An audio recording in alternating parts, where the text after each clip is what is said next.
She snapped over a spoon. I was rinsing a coffee mug, and Caroline reached past me, grabbed the drawer, and yanked it so hard the spoons rattled like I'd insulted her ancestors.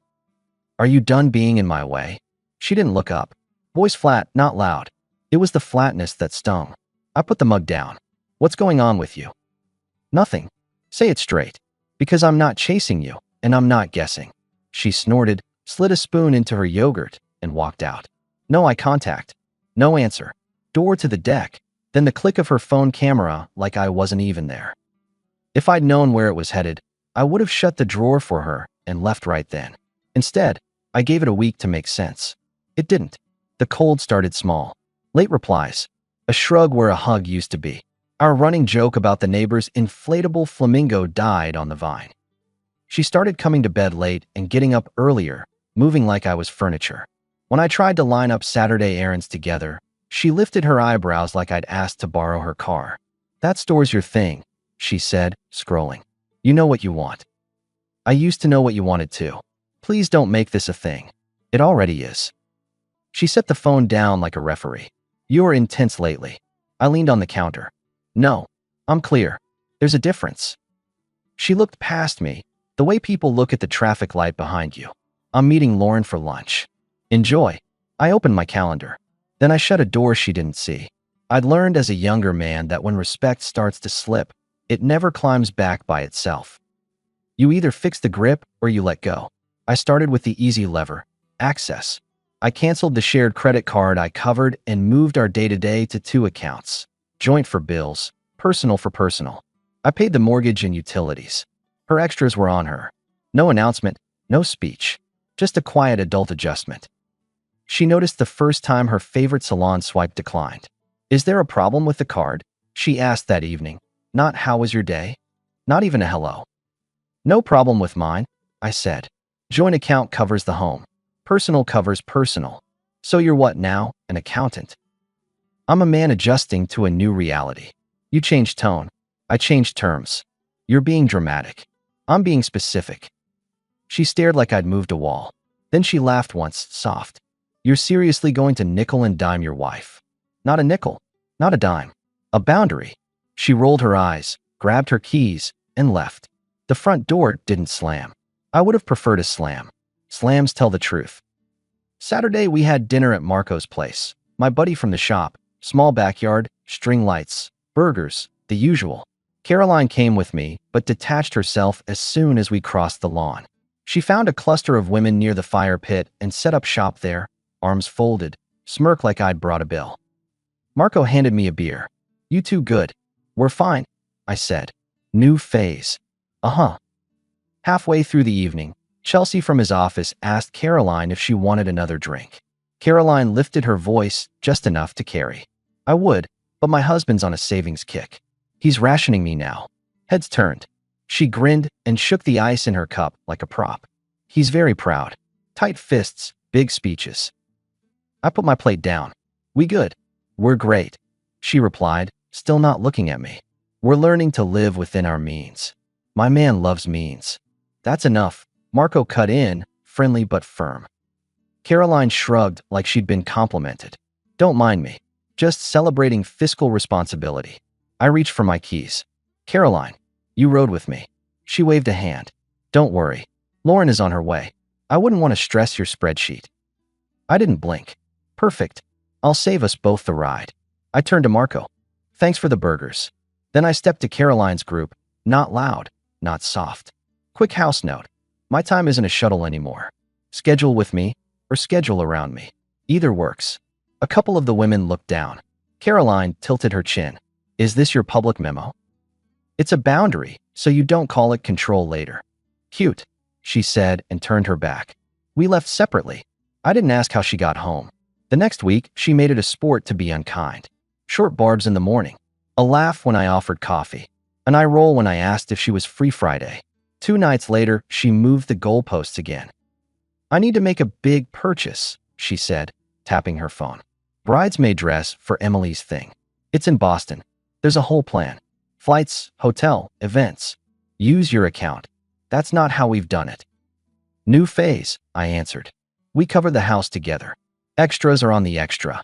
You're punishing me. I leaned back in my chair. Don't flatter yourself. I'm setting terms I can stand on. She pursed her lips. You're unbelievable. You act like I'm some roommate. Roommates don't get my last name. What do I get exactly? Roof. Safety. Respect when it's a two-way street. She scoffed. Respect?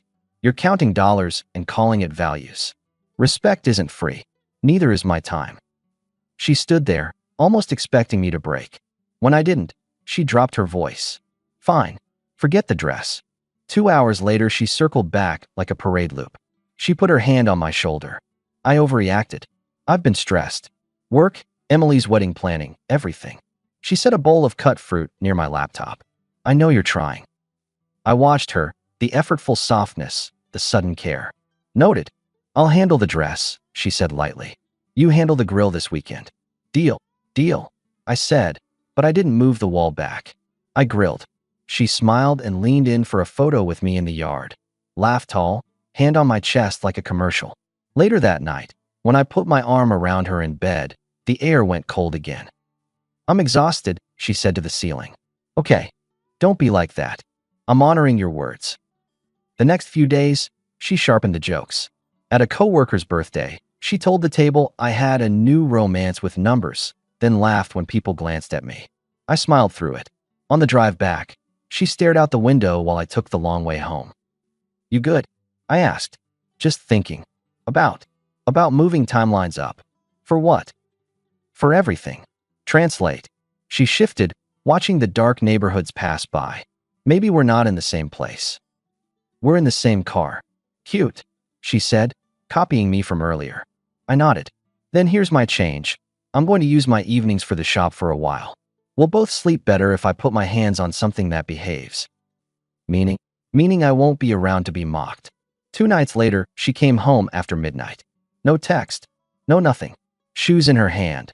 Soft laugh at the front door like she'd carried the night in. I checked the time, closed my laptop, and didn't ask a single question. The next evening, she repeated the stunt later. Third night, too. The pattern wasn't random. It was a flag on a pole, waving in my face. I called a private investigator I knew from a guy at the gym, the type who's seen enough to be bored by drama and precise about receipts. We met at a diner, no theatrics. I handed him a photo, a quick set of schedules, and 3 addresses. He nodded at my notes like a mechanic looking under a hood. How thorough, he asked. End to end. How loud? As quiet as a church, I said. He smiled. You want times, places, who, and whether I should use color or black and white. Color's fine. He texted updates for a week. 4 nights of out, 2 lunches, 1 mid-morning detour that didn't match her work story.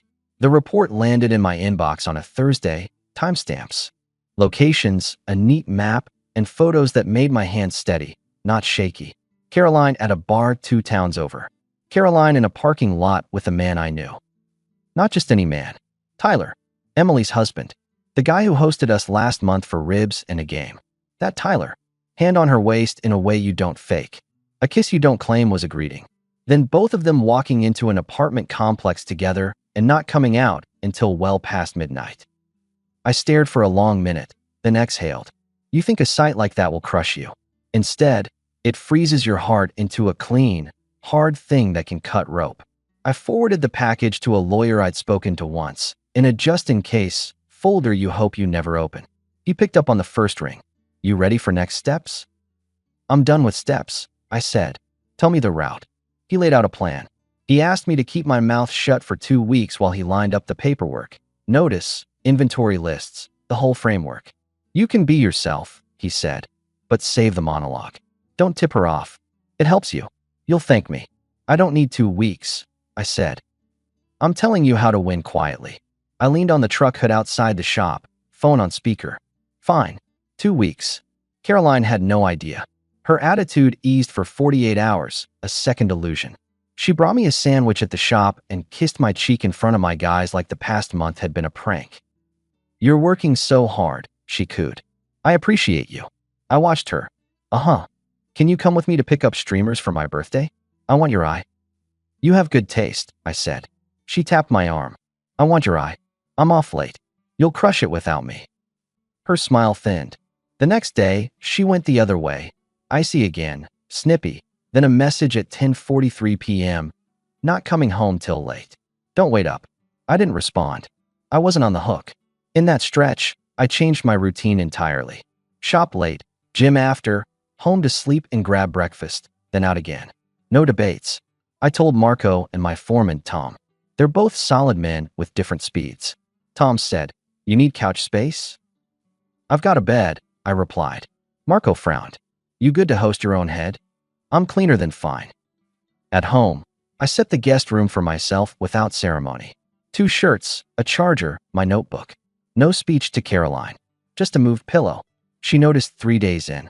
"Why are you sleeping in there now?" she asked, hand on the guest room doorway. "Best rest I've had in a while." "This is silly. It's organized. Are you trying to make a point?" "I already did." "So what? We're roommates now. You told me last week I was treating you like one. You were early." She scoffed. "You're cruel." "I'm consistent." 2 weeks slid by like ice on a pan. The only constant was her late nights. I didn't cross-examine. I didn't request a schedule. I did my own. Then her birthday arrived, the 2-week mark, a Saturday. She was electric that morning, bouncing between kitchen and living room like a TV host. Balloons, catering trays, a sign with her name in cursive. She wore a bright dress that said "Notice me twice." She didn't speak to me beyond logistics. "Put the drinks outside, the big cooler, and roll the extra chairs in." Done. Around 7, the house filled. Her parents on the couch. Friends, neighbors. My guys from the shop, a few wives. Emily arrived, hair perfect, smile perfect, Tyler trailing, a little too careful. He shook my hand like it had thorns. I didn't squeeze. I didn't need to. Caroline worked the room. She didn't stand next to me once. People noticed. Marco leaned near my shoulder in the kitchen. "You two okay?" "We're on the last chapter," I said calm. "You sure you don't want me to clear folks out if it gets weird?" "It'll get educational," I said. "Not dangerous." He studied me. "You're smiling." I like a good ending. Around 9, Caroline clinked a glass and raised her voice. She started wide, gratitude for community, jokes about getting wiser, a shout to the caterer. Then she dialed in and tilted her head toward me, still smiling. "Marriage is hard," she said, drawing out the words so everyone nodded. "We learn, we adjust. Sometimes we grow in different directions. And I decided to give myself a gift this year." She waited. People leaned in. "I give myself a divorce." There was a ripple of gasps and an awkward little laugh from her cluster of friends. Lauren covered her mouth, then giggled. 2 of the women clapped like they were watching a show. Caroline lifted her glass. "To choosing happiness." I let the silence run 1 second longer than comfortable. Then I turned to Emily. Bright Emily, who had spent the last month believing a story about me, and lifted my eyebrows. "Emily, why are you laughing?" She blinked. "Excuse me." "She'll be giving herself your husband again after the party," I said conversationally. Might as well include it in the toast. The room stalled. Faces pivoted. Tyler went paper white. Emily's smile died so fast it left a mark. "What do you mean?" Emily asked, very careful. I pulled my phone out, opened the folder from the investigator, and scrolled. Then I held the screen up, one photo at a time, like I was showing vacation pictures. Caroline and Tyler at the bar, Caroline and Tyler in the parking lot, the apartment door framing them like a bad doorway. I didn't need to add a caption. The room supplied it. Emily's voice went high and thin. "Caroline, are you out of your mind?" Lauren tried to laugh. "This is out of context." "Context." Emily's hand shook as she pointed at Tyler. "You?" Tyler swallowed. "Emily, don't," she snapped. To Caroline, "We're friends. How could you?" Caroline stepped forward, palms up. "It's not what it looks like." Marco coughed once into his fist. It sounded like a laugh, trying not to be rude. Tom said under his breath, "That's exactly what it looks like." Caroline tried again. "We were." "Don't." I cut in, voice low. "You had your speech. I've got mine." I looked at the room. You all heard her gift. Here's mine. The paperwork has been in motion. I was asked to keep quiet for 2 weeks. Consider this the end of my patience and the start of my silence. I turned to Caroline. "Grab what you need for tonight. The rest gets sorted later." Her jaw dropped. "You can't kick me out of my own party." "I'm not kicking. I'm not raising my voice. I'm informing you of the changed rules. You planned a scene. It turned. Emily stared at Tyler like she could set him on fire with focus alone. We are leaving, she said, voice clipped. You're coming with me. We will be talking. Tyler opened his mouth, then closed it, then looked at me like I had a switch he could flip. I shrugged. I wasn't his father. Caroline stood very still, then forced a smile so big it hurt to look at. Everyone, please just stop, Lauren murmured to her, panicking now. Just stop. I grabbed my truck keys from the bowl by the door and faced the cluster of Caroline's friends who'd been laughing earlier. Help her pack a bag. If you're still her friends, be useful. One of them tried for authority. You can't just. I can do whatever I can live with, I said. And I can live with peace. I took a last look at Caroline. She was shaking but trying to stand proud. By the time I get back, be gone. I stepped out to the driveway and called my lawyer as I slid into the truck. I may have gotten ahead of your clock. He chuckled. Did you blow the whole thing? I announced nothing legal, I said. I presented facts. She presented a toast. The crowd handled the rest. You're fine, he said. Documents are ready. You didn't ruin anything. Good. I ended the call and drove. I didn't have a destination. I just needed the sound of tires and the line of the road to wash the party out of my ears. Half an hour of back roads, and my head cleared. When I returned, the house was quiet and cluttered with plastic cups. Caroline was gone. The only thing she left on the kitchen island was a note.